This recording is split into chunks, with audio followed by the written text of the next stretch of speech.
Thank you very much. It's a wonderful pleasure for me to be here and collaborate or die. And I mean this very seriously. We live in a world of rapid speed and complexity. And if we don't figure this out, we're going to hit the wall at a phenomenal speed, and that will cause a lot of pain.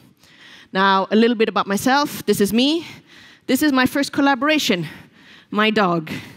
I am of Iranian descent. I'm a third-generation European Iranian. And a little side note, Riese, which in German means giant, in Farsi means tiny. How do we tackle complexity? And the premise is you can't do it with competition. The age of competition is finished. No single player, no single president, no single country will be able to save us. We need to learn how to collaborate. So I thought, let's share 9 principles that I've gained over the last 10 years that have helped bring about collaboration and rapid innovation. And I hope that these principles will be a good starting point for the next 1.5 days and guide us in our thinking of the way we design projects and endeavors to bring and advance the world in a prosperous way.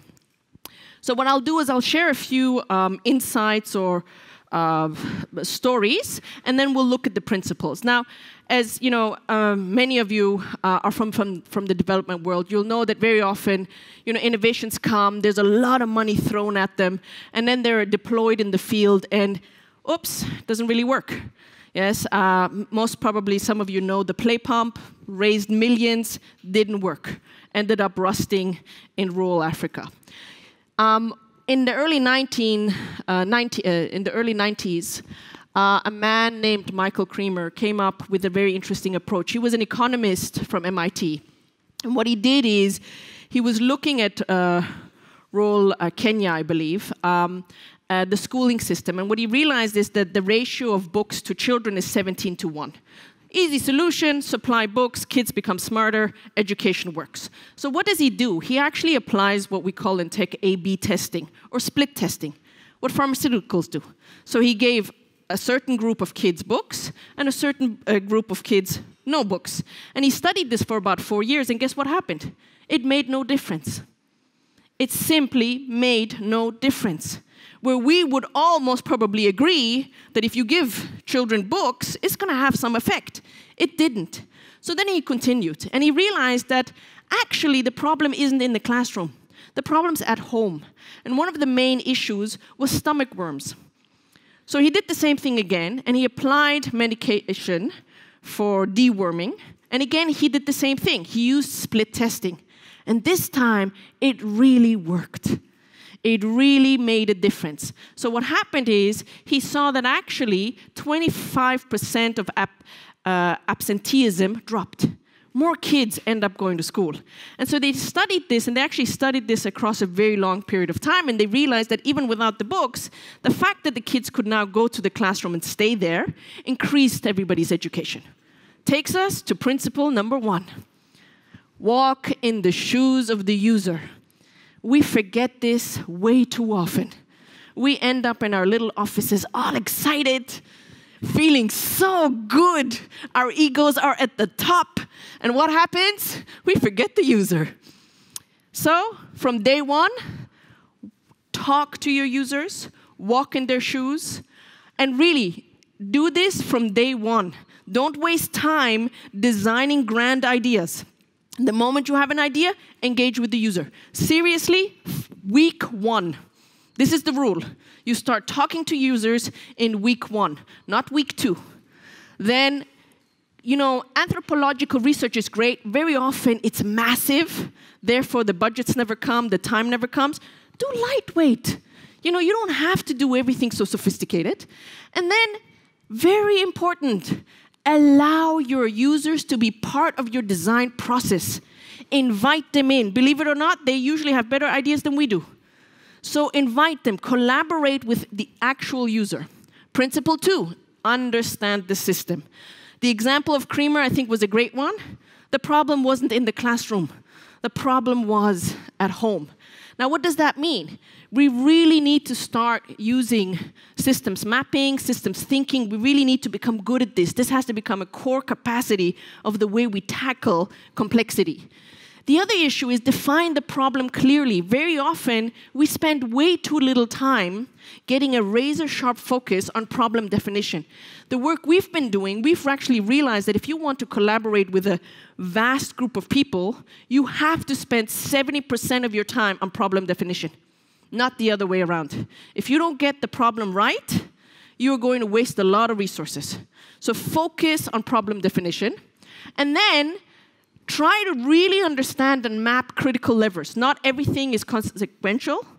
So sometimes the lever is where you are not looking. And the example I just gave you is a good example of that. And principle number 3, embrace experimentation. Really, what I would recommend to everybody is make experimentation a must-have. Give yourself goals. So, you know, we're going to do so many experiments per quarter. Don't be lazy on that. It's going to give you a lot of learning, and it's stuff that you can do fast and quick and dirty. And this space is actually a perfect example of that mindset. Okay? It's about just, you know, roll up your sleeves and get involved. So again, an example of that is split testing, A/B testing. There's a lot of different types of methods you can use. What's great about it is that it helps you have data-driven learning and go away from kind of gut feelings and assumptions. All right, next story. This is work we did for the HIF, which was about hand washing and sanitation in disaster risk contexts. This is actually a group that created a small game, and a mobile tablet-based game to help children learn about water, hygiene, and sanitation, and actually to bring about behavior change. And they had actually done a phenomenal job at this. And here what you see is we've brought them together with other experts. So here we have design thinkers, we have an economist, we have a philosopher. You know, we have all of these different industries or expertise, and we let them work together to help them scale what they've already deployed in Palestine and is working. So principle 4, convene the right people. This really matters. You gotta know who you bring into the room. Now, if you look at this room, you know, there's a lot of diversity here, yes? And you wanna make sure that you're always mapping who is the participants. You know, who are you bringing? Are there artists in this room? Are there mothers in this room? Yes, these are the types of questions. You're not just looking for careers. You're looking for real people who understand principle number 1, users, right? Set clear rules of engagement.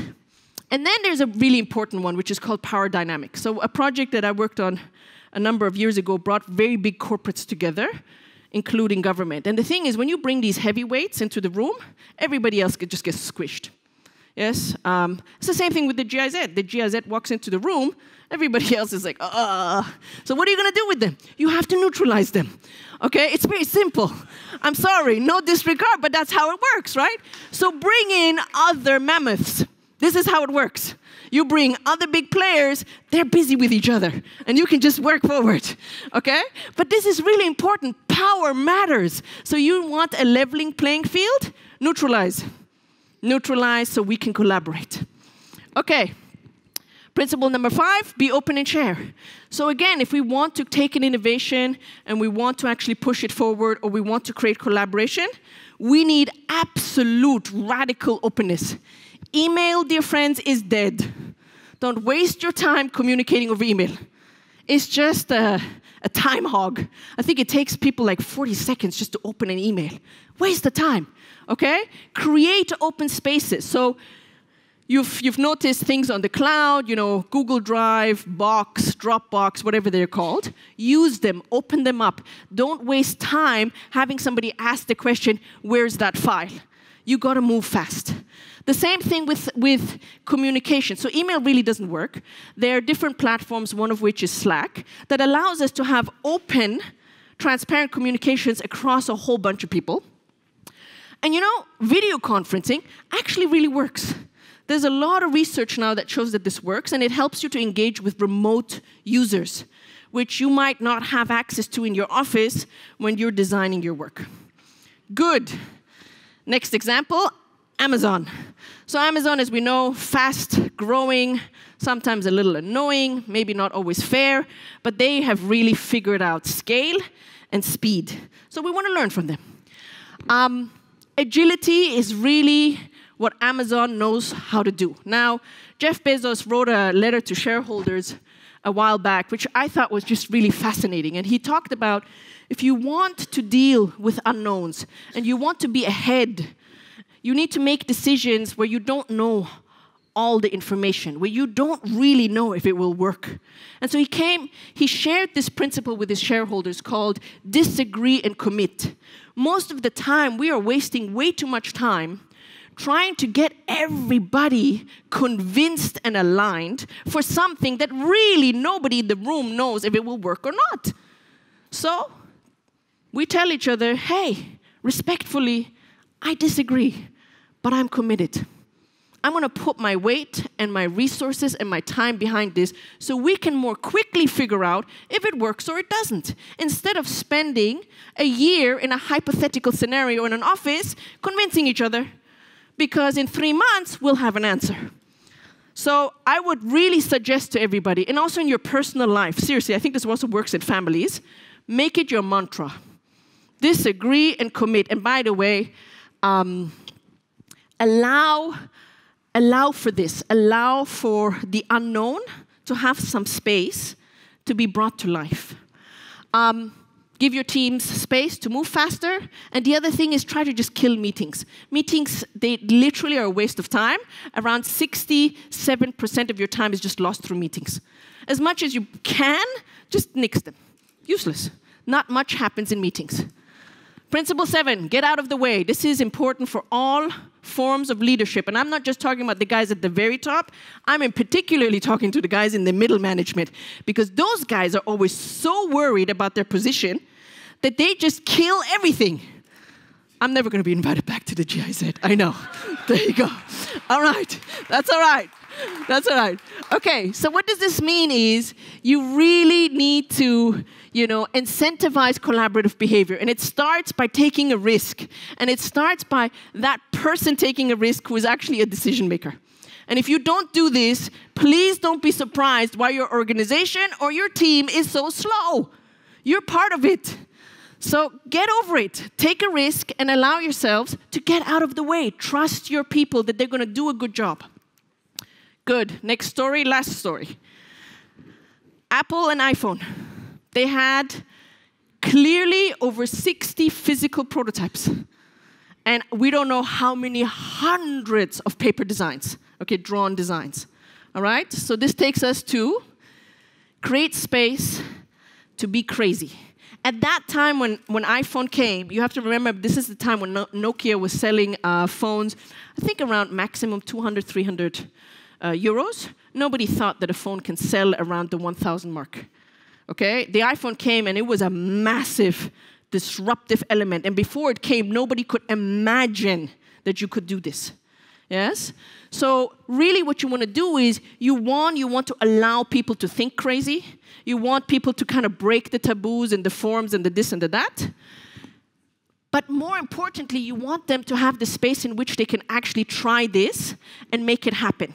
So very often, organizations have been good in doing these ideations and post-its and everybody's crazy. And then when it comes to actually doing it, doesn't work, okay? So encourage the risk. Allow also for experiments without rigid monitoring and evaluation. And I say this very clearly to development, because I can tell you every job I've had in development, we've spent over 60% filling out, yes, forms. And that's annoying. It's wasting time. All right. The next principle, iterate, iterate, iterate. You gotta keep, changing things up. And you have to allow yourself to not know the final solution from the get-go. So be fast in your iteration and allow things to emerge as you build them. And in particularly, go and talk to your user. Put it in their hands. Let them test it. See what happens. Wow, the numbers are wrong. I'm so sorry. This is principle 9. Last principle, and this is very important. You need all of them for collaboration. Do not make the mistake that you can take principle 1, 3, 6, 7 and just ditch the rest. Doesn't work because it doesn't make you authentic. You have to do all of them together to bring about positive and high-speed collaboration and innovation. Thank you very much. All the best.